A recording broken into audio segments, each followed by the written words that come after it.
Graça e paz do Senhor Jesus a todos. Hoje nós vamos começar a estudar a primeira carta de Paulo aos Coríntios. Corintos, não Coríntios, né? É Corinto, Corintos. Muito bem. O que nós podemos dizer dessa carta?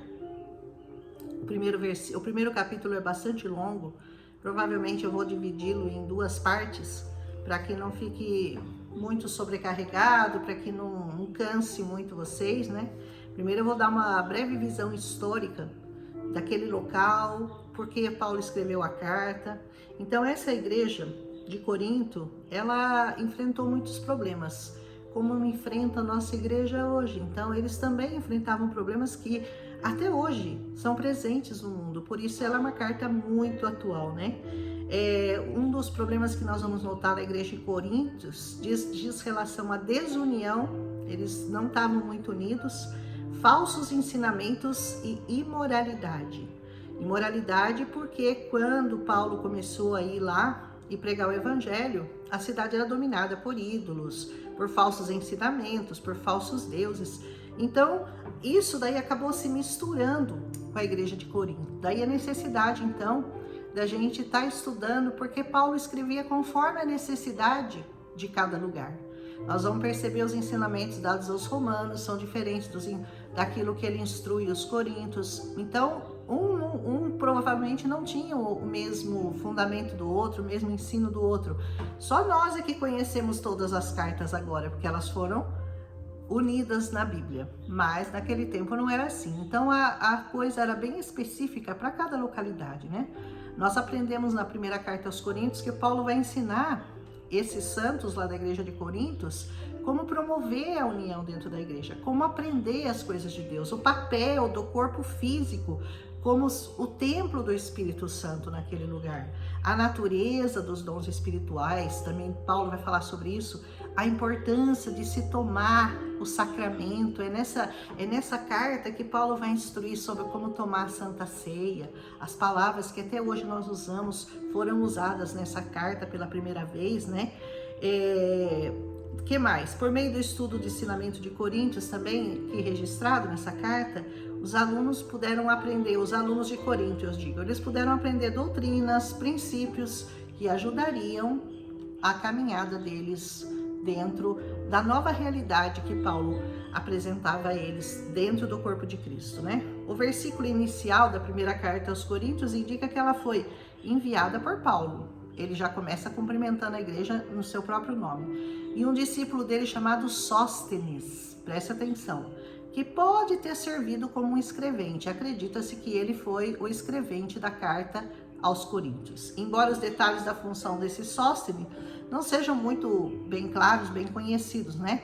Mas que Paulo foi o autor, com certeza. Ele escreveu a epístola conhecida como Coríntios perto do final de sua visita de 3 anos a Éfeso, durante a sua terceira viagem missionária. Provavelmente terminou em algum momento entre 55 e 56 depois de Cristo, certo?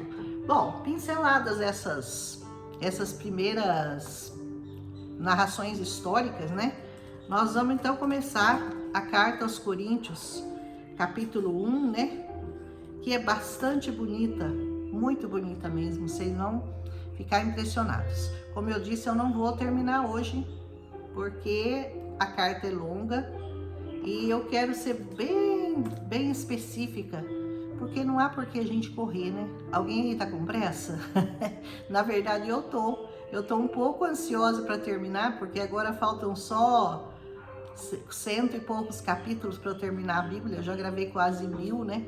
Então eu tô ansiosa, queria gravar mais rápido, mas nós não podemos ter pressa, porque essa palavra ela exige meditação, ela exige que nós nos apeguemos aos detalhes da carta.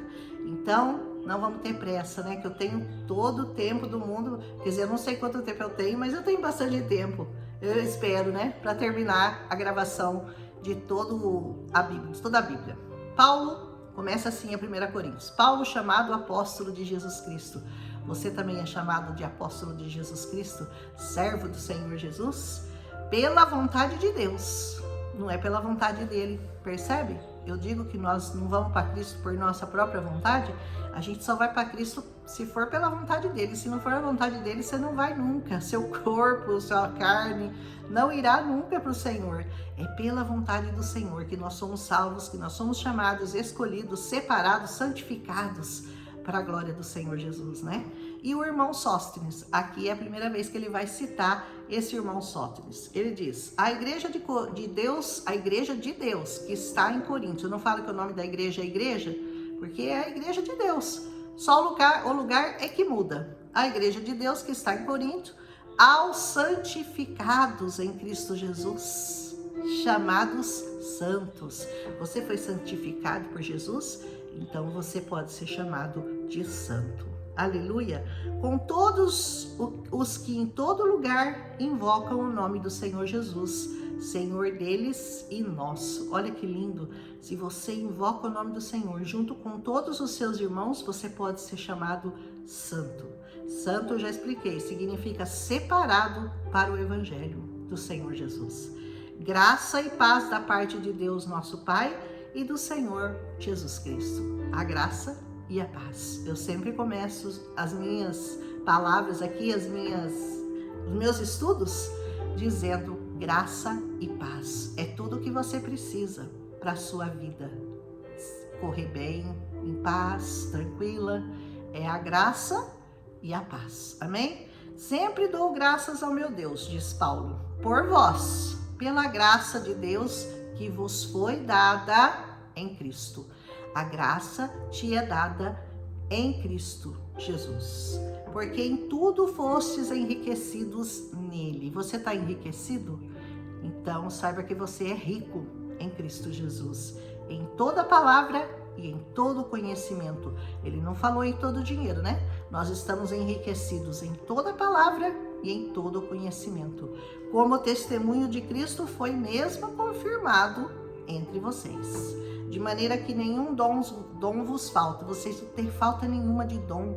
Todos os dons que vocês precisam para a igreja crescer foram dados a vocês, esperando a manifestação do nosso Senhor Jesus Cristo. Os dons são dados esperando até a manifestação do Senhor Jesus, o qual vos confirmará até o fim, para serdes irrepreensíveis no dia do nosso Senhor Jesus Cristo. Cristo te chamou para você ser irrepreensível. Seus dons foram dados a você para você ser irrepreensível, santificado, justificado por meio do sangue de Jesus. Fiel é Deus, pelo qual fostes chamados para a comunhão de seu Filho, Jesus Cristo, o nosso Senhor. Aleluia. Ele é o seu Senhor, você foi chamado, então glorifique a Deus por isso. Rogo-vos, porém, irmãos, pelo nome do nosso Senhor Jesus Cristo, que todos digam a mesma coisa e que não haja entre vós dissensões. Antes, estejam unidos em um mesmo pensamento e um mesmo parecer. O que provavelmente estava acontecendo aqui, como eu já expliquei no começo? Estava acontecendo alguma dissensão entre eles. Então Paulo diz assim: eu rogo-vos que não haja dissensões entre vocês e vocês estejam unidos no mesmo pensamento, no mesmo parecer. Então não criem contendas, porque isso é péssimo para a igreja de Cristo Jesus. Porque a respeito de vós, meus irmãos, me foi comunicado pelos da família de Cloé que há contendas entre vós. Olha, eu fiquei sabendo que tá tendo um diz que me diz que aí, que tá tendo alguma briguinha aí, que tá tendo uma contenda. E Paulo estava repreendendo, exortando aquela igreja para que as dissensões acabassem em nome de Jesus. Você está vivendo alguma dissensão na sua igreja? Alguma dissensão no meio onde você frequenta? Pare com isso, retire-se do meio dessa contenda. Deixa a coisa rolar, mas você não se intrometa não, viu? Não se coloque em contenda com irmãos. Isso é muito perigoso, amém? Eu quero dizer com isso que cada um de vós diz assim: eu sou de Paulo. O outro diz: eu sou de Apolo. E o outro: eu sou de Cefas. E o outro: e eu de Cristo. Porque provavelmente foram aqueles que evangelizaram, que abriram a igreja, que iniciaram os trabalhos. Então, eu sou do Apolo, porque foi o Apolo que me evangelizou. Eu não, eu sou do Cefas. Eu não, eu fui o Paulo. Eu sou de Cristo. Aí diz assim, está Cristo dividido? Será? Paulo diz, foi Paulo crucificado por vós? Ou fostes vós batizados no nome de Paulo? Você recebeu batismo no nome de Paulo, de Cefas, no nome de Apolo? Você foi batizado no nome deles? Ele foi crucificado por você? Não, né? Dou graças a Deus, porque nenhum de vós eu batizei. Não vem nem me colocar nesse negócio. Eu não batizei ninguém de vocês, senão a Crispo e a Gaio. Só 2 que Paulo tinha batizado. Para que ninguém diga que vocês foram batizados no meu nome. Por isso, para com essa história, eu sou do Paulo, eu sou do Cefas, eu sou do Gaio, eu sou desse, eu sou daquele, eu sou da igreja tal, viu? Olha, eu sou da Assembleia, eu sou da Batista, eu sou da congregação. Eu não sei de que igreja você pertence, mas você não é nada deles, você é de Cristo, percebe? A ideia tem que ser essa, eu sou de Cristo, eu sou cristã, ponto final, aleluia. Porque Cristo me enviou não para batizar, mas para evangelizar, aleluia. Não em sabedoria de palavras, para que a cruz de Cristo não se faça vã. Porque a palavra da cruz é loucura para os que perecem, mas para nós que somos salvos é o poder de Deus. Eu amo essa afirmação de Paulo. A palavra da cruz é loucura para aqueles que perecem, mas para aqueles que creem, ela é poder. Poder de Deus, poder do alto, porque está escrito, eu destruirei a sabedoria dos sábios, eu aniquilarei a inteligência dos inteligentes. Ai daquele que se julga inteligente ou sábio, porque diante de Cristo nós não somos nada, nós não somos nada, nós não podemos fazer a cruz de Cristo vã, confiando na nossa própria inteligência, na nossa capacidade, na nossa sabedoria, porque a nossa sabedoria vem do alto, do Senhor, amém? Ele diz, onde está o sábio? Cadê o sábio? Cadê o escriba? Cadê o inquiridor desse século? Porventura Deus não tornou louca a sabedoria desse mundo? O que o mundo acha que é sábio, para Deus é loucura. E o que o mundo acha louco, para Deus é sabedoria. Visto como na sabedoria de Deus o mundo não conheceu a Deus pela sua sabedoria, aprove a Deus salvar os crentes pela loucura da pregação. Você é chamado de louco? Então glorifica a Deus por isso, porque é exatamente isso que Deus espera, que nós sejamos considerados por aqueles que não creem, que nós sejamos considerados os fanáticos, os loucos, os sei lá o que, os tolos desse mundo, e os sábios jamais entenderão, porque se eles não se humilharem para poder receber a sabedoria que vem do alto, jamais conhecerão a Cristo, porque Cristo você só conhece na sua humildade, sabendo que você é nada, que você veio do pó e vai voltar para o pó. É tudo que você tem que saber. Nesse inteirinho entre você chegar nessa terra e partir dessa terra, você tem que ser levado ao conhecimento de Cristo. Caso contrário, para Deus você nasce louco e morre louco. Amém? Porque os judeus, eles pedem um sinal. Faz um sinal aí pra gente crer no Senhor Jesus. Os gregos não, os gregos buscam sabedoria. Agora nós, os louquinhos aqui, pregamos a Cristo crucificado, que é escândalo para os judeus se escandalizam com a pregação da cruz e loucura para os gregos. Mas para os que são chamados tanto judeus como gregos, nós pregamos a eles Cristo Jesus, poder de Deus e sabedoria de Deus. Aleluia! Cristo é o poder e a sabedoria de Deus, porque a loucura desse mundo é mais sábia do que os homens. A loucura desse mundo é mais sábia do que os homens. E a fraqueza de Deus é mais forte que a força dos homens. Aleluia! Você entendeu? Você não pode se apoiar na sua sabedoria, no seu conhecimento, naquilo que você estudou. Eu sou estudado, eu sou letrado. Isso para Deus não quer dizer nada. Não quer dizer nada. Sobe um lá no púlpito e dá um banho em você que passou por faculdade, universidade, graduação, pós-graduação, sei lá o quê. Ele dá um banho de sabedoria em você e você pergunta, da onde vem essa sabedoria? Vem daqui, do alto. Aleluia?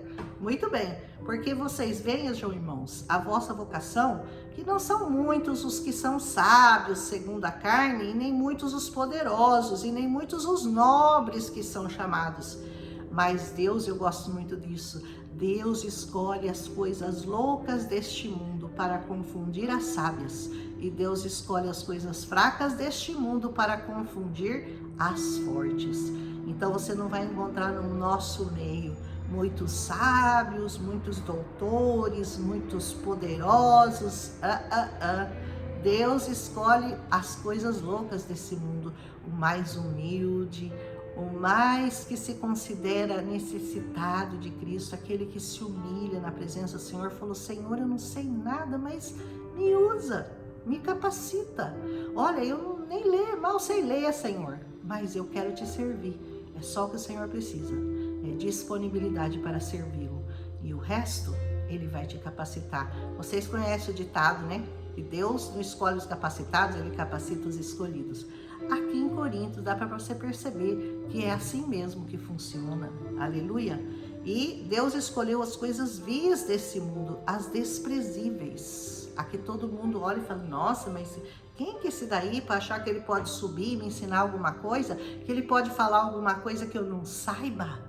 É esse aí que vai te ensinar muitas coisas. As que não são, aquelas que você não dá um tostão por elas, para aniquilar as que são, para que nenhuma carne se glorie perante Ele, para que você não diga: eu tenho essa sabedoria porque eu sou sábio, eu sou inteligente, eu sou poderoso, eu sou forte. Você não é nada. Para Deus você é fraco, você é desprezível, você é humilde, você é incapacitado. A sabedoria vem do alto e não vem para aquelas pessoas que são soberbas. Só vem para aqueles que se humilham na presença do Senhor, que sabem reconhecer quem verdadeiramente eles são em Cristo Jesus. Mas vocês, ele diz, são dele, em Cristo Jesus, o qual por nós foi feito por Deus sabedoria e justiça e santificação e redenção. O que Jesus foi feito por nós? Ele foi feito por Deus, sabedoria, justiça, santificação e redenção. Só por meio de Cristo você vai alcançar todas essas coisas. Para que, como está escrito, aquele que se gloria, glorie-se no Senhor. Amém? Eu pensei que eu não ia terminar hoje o capítulo 1, mas eu creio que deu tempo de eu dar uma introdução histórica e terminar o 1 Coríntios capítulo 1. É lindo, né? Daqui para frente eu sempre falo, a Bíblia vai afundando, a água vai ficando mais funda, para de bater só no pé, no tornozelo, começa a até encobrir você de tanta sabedoria que você vai mergulhar daqui para frente com essas cartas. Aleluia! Um abraço e até amanhã com 1 Coríntios capítulo 2. Um abraço.